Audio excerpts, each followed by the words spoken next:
किसी ने हमारे देश के एक महान नेता ने कहा था, जय जवान जय किसान। हमारा किसान अन्नदाता है, भगवान है, ठीक है, कहा जाता था ना। उसने क्या कहा, क्या कहा उसने? कंगना रन आउट नहीं, कंगना रन आउट। क्यों? रन आउट है, वो बेकार व्यक्ति हैं, उनका व्यक्तित्व खराब है। झांसी की रानी है वो। आप भी सुनने के मूड में बैठे होंगे पत्रकार महोदय। ये हमारा देश ही वीरों का देश है, ठीक है। यहाँ पर इस मिट्टी की वो खासियत है, माथे लगा लो तो भभूत बन जाए। दरबारी था, उसके यहाँ पर एक अप्सरा नृत्य करने आई, मतलब एक नृत्यकी नृत्य करने आई, तो उसने खूब नृत्य किया। उसने बोला मैं तुम्हें सोने की माला दूंगा। उसने और अच्छा नृत्य किया, कहा और नाचो मैं तुम्हें हीरे की माला दूंगा। उसने फिर नृत्य किया, फिर उसने कहा और अच्छा नाचो मैं तुम्हें और उपहार दूंगा। उसने खूब नृत्य किया। तो उसने जब नाचने के बाद कहा कि मालिक मेरा उपहार, तो उसने कहा तूने मुझे नाच के खुश किया, मैंने तुझे उपहार देने के नाम से खुश किया। आज हमारे साथ अमित जेपी शुक्ला, जो एक बहुजन एक्टिविस्ट और किसी भी मुद्दे पे अपने मुखर एक वक्ता है, मुखर आवाज़ रखते हैं। हम इनसे बात करेंगे। योगी आदित्यनाथ और कंगना रनौत दोनों लोग बीजेपी से हैं, एक उत्तर प्रदेश की विधानसभा में है, एक मंडी से सांसद हैं। दोनों लोगों का आजकल बयान बड़ा सुर्खियों में है। योगी आदित्यनाथ का एक बयान है कि अगर आप बटेंगे तो कटेंगे, और कंगना रनौत ने जो किसानों के ऊपर आपत्तिजनक बयान दिया था, हम उन मुद्दों पर बात करेंगे। क्या कहना चाहेंगे आप? माननीय मुख्यमंत्री जी को मैं ये कहना चाहूँगा कि राजनीति करने का स्तर बढ़ाएं।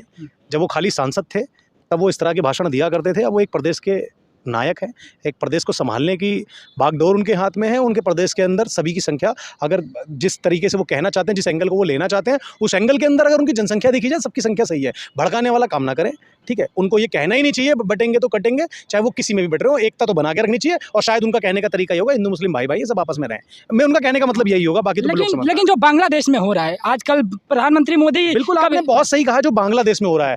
दो तरह के लोग होते हैं। एक दरबारी था, उसके यहाँ पर एक अप्सरा नृत्य करने आई, मतलब एक नृत्यकी नृत्य करने आई, तो उसने खूब नृत्य किया। उसने बोला मैं तुम्हें सोने की माला दूंगा। उसने और अच्छा नृत्य किया, कहा और नाचो मैं तुम्हें हीरे की माला दूंगा। उसने फिर नृत्य किया, फिर उसने कहा और अच्छा नाचो मैं तुम्हें और उपहार दूंगा। उसने खूब नृत्य किया। तो उसने जब नाचने के बाद कहा कि मालिक मेरा उपहार, तो उसने कहा तूने मुझे नाच के खुश किया, मैंने तुझे उपहार देने के नाम से खुश किया। तो जो फलाने साहब हैं अपने, उनका काम ही यही है, सिर्फ ये कहना कि तुम्हें मैं ये दे दूंगा, वो दे दूंगा। कांग्रेस याद है 1971 में बांग्लादेश पैदा होता है, पूर्वी पाकिस्तान को काट करके, मार करके, तोड़ करके, पेच के 2 टुकड़े फाड़ करके। वो कांग्रेस थी जिसने घर में घुस करके पाकिस्तान के 2 टुकड़े कर दिए। इनके पास भी बहुत बड़ा मौका था। हमारे पास एक चिकन नेक है, उस चिकन नेक के क्षेत्रफल को बढ़ाने का मौका था। या अगर वहां के हिंदुओं के लिए इतना प्रेम था, अच्छी खासी संख्या है उनकी, उनको उठा करके स्थापित करते, उनके भी 2 टुकड़े करते, वहां पर भी मैं 2 बांग्लादेश करते। बिल्कुल, आपने बहुत शानदार बात की है, और कहीं ना कहीं मेरे दिल की बात छीन ले। कोई इतना अगर उन्हें राजनीति करनी थी, हिंदुओं के हितैषी थे, वो सच में हिंदुओं के हितैषी थे, तो जैसे कांग्रेस ने एक समय पे पूर्वी पाकिस्तान और पश्चिमी पाकिस्तान को अलग करके बांग्लादेश का जन्म किया, वैसे ही वहां पर वो जाकर के नेपाल के पास और अपने चिकन नेक के पास वो वहां पर जाकर के हिंदुओं का राष्ट्र बनाते। क्यों नहीं किया? अपनी सेना क्यों नहीं अंदर उतारी? ये क्यों नहीं दिखाया कि अंतरराष्ट्रीय लेवल पे कि भारत का वर्चस्व बहुत बड़ा है, भारत की सेना में बहुत पराक्रम है? क्यों नहीं दिखाया? क्यों नहीं दिखाया? हमारे देश में वीर, ये हमारा देश ही वीरों का देश है, ठीक है। यहाँ पर इस मिट्टी की वो खासियत है, माथे लगा लो तो भभूत बन जाती है। बिल्कुल, कहीं कहीं एक मौका था जो हिंदुओं के ऊपर, वहाँ पर प्रधानमंत्री कभी भी ऐसे भाषा नहीं यूज करते हैं, लेकिन पिछले उनके लगातार 2 ट्वीट में देख रहा हूँ हिंदुओं के ऊपर मतलब आ रहा है। मोदी जी का भाषा और भाषण 2013 में बोलते थे। मैंने प्रधानमंत्री जी का, मनमोहन जी के लिए कहते थे, मैंने प्रधानमंत्री जी का भाषण सुना जिसमें उन्होंने महंगाई का मां नहीं बोला। अगले ने 2024 के इलेक्शन में मां से मंगलसूत्र, मां से मीट, ठीक है, और मां से 2-4 चीज आप बता दो, पर महंगाई नहीं बोली उन्होंने, बेरोजगारी नहीं बोली। 2 करोड़ रोजगार में तो आज तक वो बात ही नहीं करते, 15 लाख पे बात ही नहीं करते। एक नया जुमला दिया था राजस्थान चुनाव में, 450 रुपए का एलपीजी, उस पे भी पलट गए। उनके एक मित्र ने कहा अरे यार वो तो जुमला था। इनके सारे जुमले, सारे वादे जुमले हैं, इनकी सारी बातें किताबी है और फर्जी है, और कुछ दलाल पत्रकार है जो इनकी बातों को हवा देते हैं। अच्छा, आपने एक बहुत अच्छी बात बोली, मैं थोड़ा सा उसको कंप्लीट करना चाहता हूँ कि जो चिकन नेक है, आपने बोला चिकन नेक को कहीं ना कहीं एक फिलअप करने का मौका था, और दिखाने का मौका था कि अगर जो बांग्लादेश हिंदू प्रताड़ित हो गया, उनको वहीं पे सेटल करने का एक मौका था।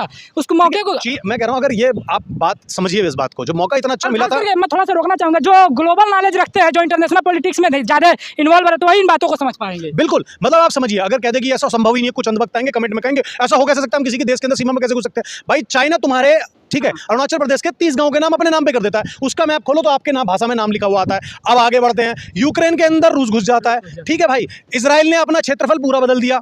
आप भक्त है ना इजराइल के भक्त है ना, इजराइल के सपोर्टर है ना। हमास और आपको दूसरा कोई तो दिखता नहीं, खाली इजराइल दिखता, क्योंकि इजराइल कुछ और मानसिकता रखता, मान लिया हमने। इजराइल से सीखते भी नहीं, सीखते नहीं। तो जब इजराइल अपने क्षेत्रफल को बढ़ा रहा है, इतना सा देश था, आज इतना बड़ा मैप में दिखता है, जबकि बहुत बड़ा हो गया है वो। कहने का मतलब हमारा ये है कि तो ये भारत क्यों नहीं कर रहा था वही कर्म, उन्हीं के नक्शे कदम पे क्यों नहीं चढ़ा? जो गलती हुई थी अखंड भारत बनाने की कोशिश, जो आपने बहुत पहले कवायद देखी थी, मैं भी देखना चाहता हूँ। मुझे भी अपना संपूर्ण भारत चाहिए, जो मैंने किताबों में कभी पढ़ा है।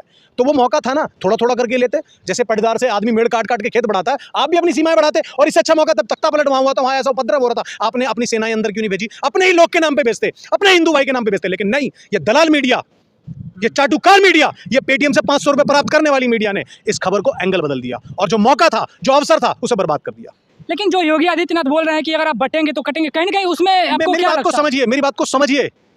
ये द्वेष की राजनीति है और ये बांटने की राजनीति खुद कर रहे हैं। ये आपके माइंड को ना ऐसा शार्प वॉश कर रहे हैं कि अगर आप ना इन्हीं मुद्दों में अटके रहेंगे, ये मुद्दों से भटका रहे हैं। मान लीजिए अगर आपके लिए आज हिंदू मुसलमान मुद्दा रहेगा तो आपके लिए दूसरे मुद्दे खत्म हो जाएंगे। आप रोजगार नहीं पूछेंगे, विकास नहीं पूछेंगे। जो सड़कें इन्होंने बताया कि हमने इतनी सड़कें बना दी, साली इनकी 80% सड़क तो धंस गई है जमीन में। मतलब 80% सड़क का मतलब इनकी जो सड़कें बनाई हैं उसके अंदर ज्यादा सड़कों में गड्ढे आ गए हैं। किसी भी एरिया के अंदर पकड़ लो, इनकी डामर की क्वालिटी, इनकी आरसीसी की क्वालिटी बरसात में औकात दिखा देती है। साइड की मिट्टी भी, पट्टी हुई मिट्टी बह जाती है। थोड़ा हम कंगना रनौत पे बात कर लें। कंगना रन आउट नहीं, कंगना रन आउट। हाँ, आगे बताएं। ऐसा क्यों? रन आउट है, वो बेकार व्यक्ति हैं, उनका व्यक्तित्व खराब है। झांसी की रानी है वो। आप भी सुनने के मूड में बैठे होंगे पत्रकार महोदय। जो हमारे देश में किसी ने, हमारे देश के एक महान नेता ने कहा था, जय जवान जय किसान। हमारा किसान अन्नदाता है, भगवान है, ठीक है, कहा जाता था ना। उसने क्या कहा? क्या कहा उसने? माफी मांगनी चाहिए संपूर्ण बीजेपी को, खाली नोटिस देने से काम नहीं चलेगा। मैं उन शब्दों को दोहरा नहीं सकता हूं, लेकिन उन्होंने जो भी बोला है गलत बोला है। बीजेपी उसे बताना चाहिए, क्योंकि वो दलाल मीडिया, भ्रष्ट मीडिया नहीं दिखा रही है। बताना चाहिए, रेपिस्ट बोला उन्होंने मेरे अन्नदाताओं को।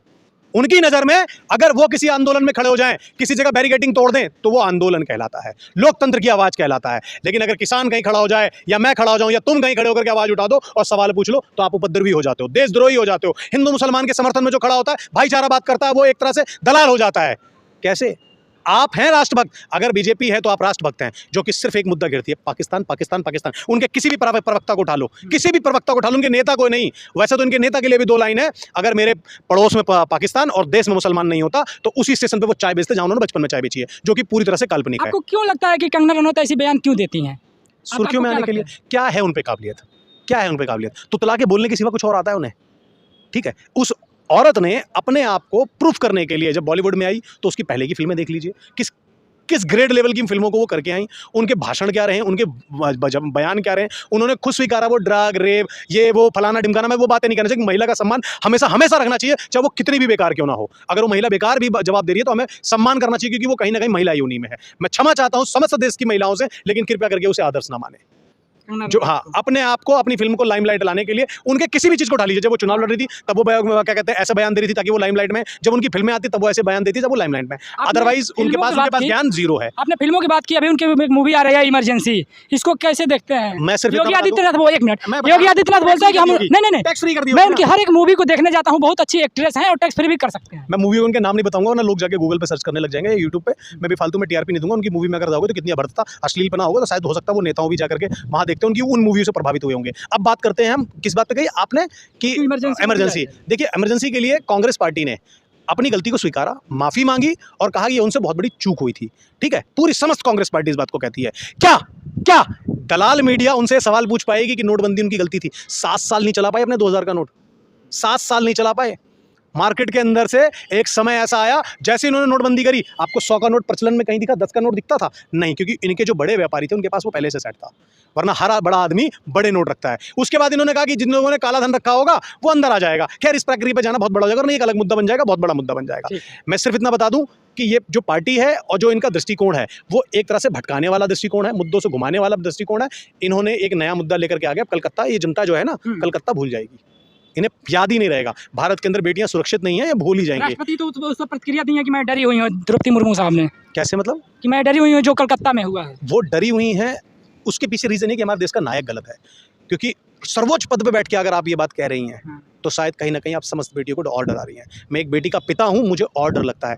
बहुत रील वायरल हुई थी ना कि सबने कहा था अब बंदूक के लाइसेंस के लिए आवेदन कर दीजिए, क्योंकि घर के अंदर बेटी और बाहर जानवर हैं। खूब रील देखी होगी। मैं आपसे कहूंगा, जाइए, आपका खर्चा मैं उठाने को तैयार हूं। अमित जेपी शुक्ला, मुझे पेटीएम कीजिएगा, आपका आने जाने का कन्विंस दूंगा। ये बताइएगा कि आपने अपने डीएम या कमिश्नरी को अपने लाइसेंस के लिए आवेदन किया और उन्हें स्वीकार कर लिया, और स्वीकार करके आपको लाइसेंस दे दिया। बड़ी बात बोल रहे हैं। बड़ी बात बोल रहा हूं। दिल्ली में जाकर के चले जाइए, डिफेंस कॉलोनी में लाइसेंस यूनिट में दिल्ली पुलिस के शूटर मिलेंगे बच्चे जो नेशनल खेल रहे हैं। वो 6-6 महीने से लाइसेंस के लिए भाग रहे हैं, बाबूजी लाइसेंस दे दो, क्योंकि उन्होंने किराए पे हथियार लेना बहुत महंगा पड़ता है। ठीक है, जाके देख के आइए, मैं बहुत भागा हूं, मुझे पता है। लाइसेंस नहीं मिलता, ये सरकार ऐसी जो कुछ नहीं करने देगी आपको। ठीक है, तो ये थे अमित जेपी शुक्ला जी, जिनका कहना है कि योगी आदित्यनाथ और कंगना रनौत कहीं ना कहीं लोगों की इनकी जो विचारधारा, इनकी जो पार्टी है, उसको लेकर के ये लोग काफ़ी ज़्यादा बटे हुए रहते हैं। और जो कंगना रनौत हैं, जो किसानों के ऊपर ऐसी मतलब अभद्र टिप्पणी करती हैं, आज से नहीं बहुत पहले से ही इन्होंने टिप्पणी करते हैं, तो उन लोगों को ज़्यादा सीरियस लेने की ज़रूरत नहीं है। बट मैं आप लोगों से पूछना चाहता हूँ कि आप लोग क्या कहते हैं? कमेंट बॉक्स में आकर के ज़रूर बताइएगा कि जो कंगना रनौत ने बोला है या जो योगी आदित्यनाथ ने बोला है, वो किस प्रकार की राजनीति को जन्म देता है। मिलेंगे किसी अगले वीडियो में, तब तक के लिए।